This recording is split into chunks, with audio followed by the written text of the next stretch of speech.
all right? I mean, I'm thinking, do I go to my testimony? There's nothing left after these guys share. And look, maybe let me give them a scorecard, okay? In case they don't understand what's going on. Here's what's going on. Jonathan's the moderator. He's doing a fine job up until now, except with his inclusion of myself. Now, here you have world-class discernment. That's what you have here, okay? World-class discernment, okay? That's what you got right here, okay? Here, you got, 3,000 sermons on the person of Christ. That's what you got.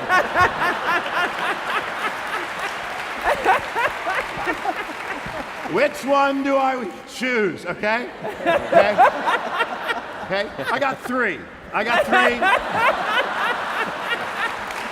Not as difficult for me, okay? Isn't that great tonight? John just said, hey, you know what?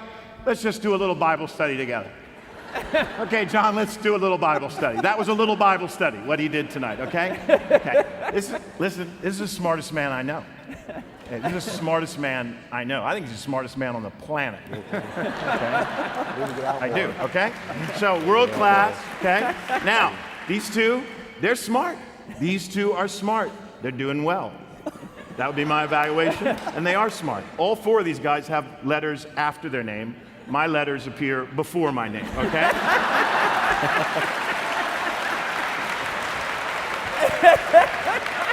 Okay?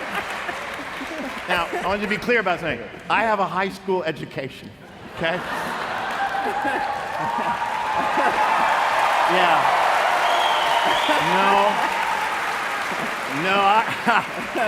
I'm not impressed that you're cheering. That does not reflect well on you at all, okay? But that's what I'm bringing to this, a high school education, and that should be investigated, okay? I didn't get 800 on my SAT. Fell just short.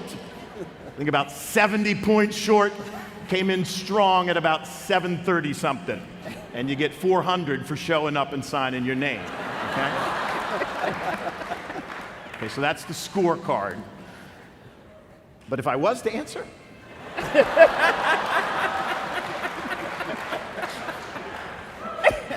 here's what I would hope would be very obvious to all who are in attendance. These men have a voracious appetite to read because they have a voracious appetite to learn, because they have a voracious appetite to grow in their knowledge of and love for God. And so what we're experiencing when we hear them preach and when we hear them answer your very good questions, we're experiencing the public display of their private devotion. And too many of us want the public without the devotion to the private. So we must listen carefully and listen with discernment, because they're not going to draw attention. These are humble men. They're not going to draw attention to their private practices.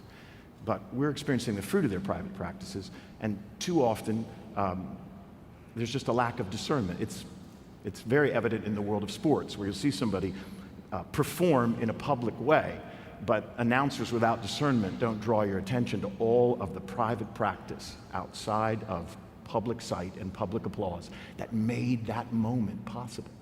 So what you're hearing is the fruit of hard work, the fruit of grace-motivated effort. And there's a relationship between thinking and feeling and thinking and experiencing.